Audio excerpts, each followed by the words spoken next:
أكدت أبحاث عديدة أن هناك علاقة وطيدة بين العفو والصفح وبين صحة الإنسان.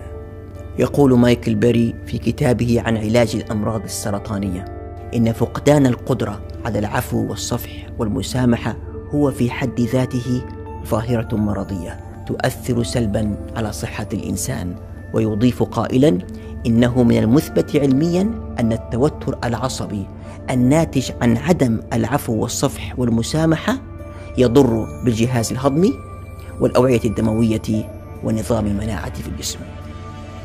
عدم العفو والصفح ينهك الجهاز العضلي نتيجة التوتر العضلي المستمر، ويزيد من نسبة الإصابة بالصداع وآلام المفاصل والدوار والإحساس بالتعب والإرهاق وفقد التوازن، كما يسبب آلاما مزمنة في مناطق مختلفة بالجسم والتأخر في إصلاح الخلايا والأنسجة التالفة أو إصلاحها بطرق غير سليمة، وإضعاف القدرة على الإصلاح والشفاء بشكل عام.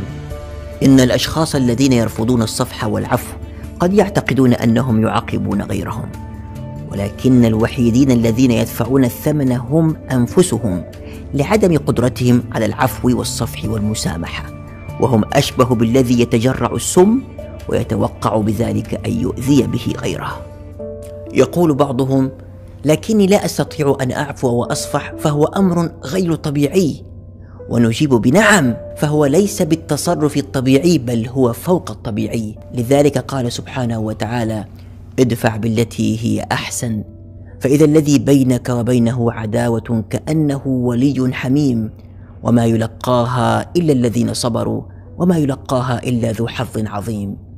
إنها عمل متعمد مقصود أن أتخذ قرارا بالعفو وأن أدفع بالتي هي أحسن امتثالا لأمر الله ورغبة في رضاه، فإن فعلت وطوعت نفسك لذلك فإن الله سيكرمك ويلين قلبك ويملأه حبا لمن حولك.